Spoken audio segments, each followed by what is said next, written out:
Hello, welcome back to your health channel. This is Sri Lanka Health Podcast.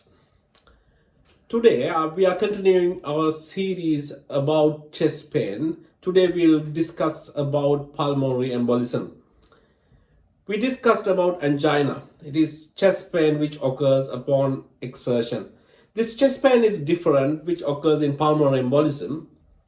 Usually pulmonary embolism occurs after a predisposing factor. It can be due to a lot of causes, but most common things are immobilization. Immobilization can be due to a lot of reasons. Obesity and illness due to some other illnesses like fever or any long-term illnesses or any hip fracture or any road traffic accident or severe illness which require you to stay on your bed or difficult to move around and can cause immobilization. And other instance is a long haul flight, air flights, and you wear a belt around your legs and you have to sit for a long time. And also there may be any cause of long-term immobilization. Maybe you have to drive persistently for 12 hours, right? Then immobilization can be a predisposing factor for blood clots. I'll quickly explain blood flow in your body. Body has two types of blood vessels, arteries and vessels. Arteries carries blood from heart to the peripheral organs. Veins carry blood from peripheral organs to your heart. The leg vessels, I'll talk about veins in the legs. Veins in the legs carry blood from the legs to the heart, right side of the heart. Right side of the heart pumps out blood to the lungs, and lungs purify the blood and oxygenate the blood and return it to the left side, and left side distribute it all around the body using arteries. So mainly veins functioning as draining system all around the body to the right side of the heart. So the leg veins which drains blood from the legs usually is a low pressure system, and those veins can get clogged or it can create blood clots when there is immobilization, right? Because the squeezing power of muscles of the lower legs, which occurs, muscles contract when you move around, when you mobilize, is the pumping power towards the heart against the gravity, which maintains a good blood flow.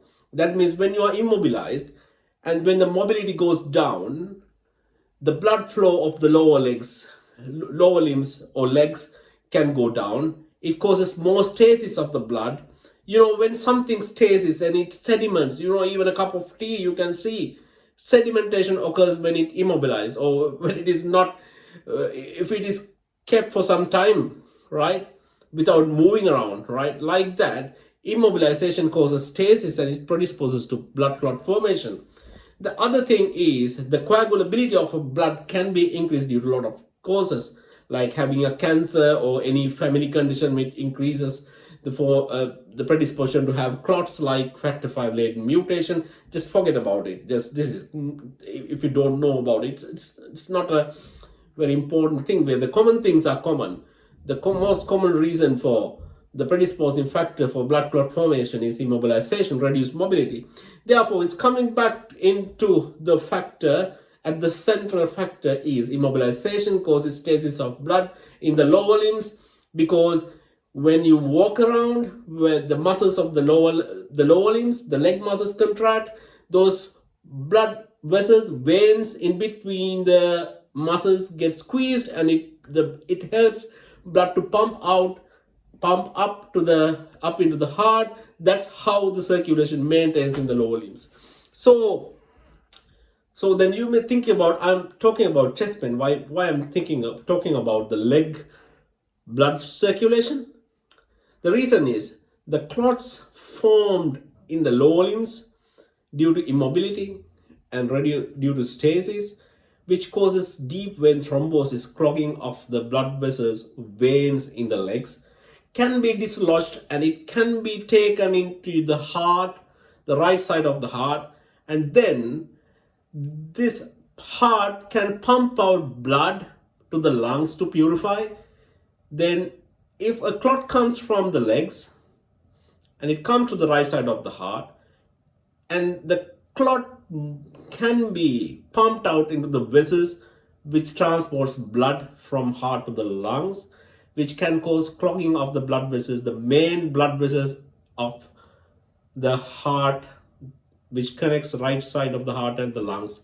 That is called pulmonary embolism. It can be devastating, it can be life-threatening. Therefore, we have to be cautious about any chest pain which occurs after prolonged immobility, and any shortness of breath which is new to you, which is unusual for you after a period of immobility, after a period of long haul flight, can be due to pulmonary embolism. Even though I talk this topic in between a series about chest pain, pulmonary embolism can just occur with shortness of breath alone as well. That means chest pain is not essentially a clinical feature. Predominantly shortness of breath is the presenting feature, new onset shortness of breath. And if chest pain occurs, it can be pleuritic type of chest pain. What is pleuritic type of chest pain? That means a pain which occurs in the chest when you breathe, and especially it occurs in the sides of the chest. When you breathe, you feel a giveaway in one side of the chest. And there are other causes for pleuritic type chest pain. Pulmonary embolism is not the commonest cause, and it's not the only cause. There are hundreds of causes chest pain. But you don't have to worry about thinking what's the cause. If you have any chest pain, as we discussed before, go to your doctor or call the emergency line, medical assistance, right?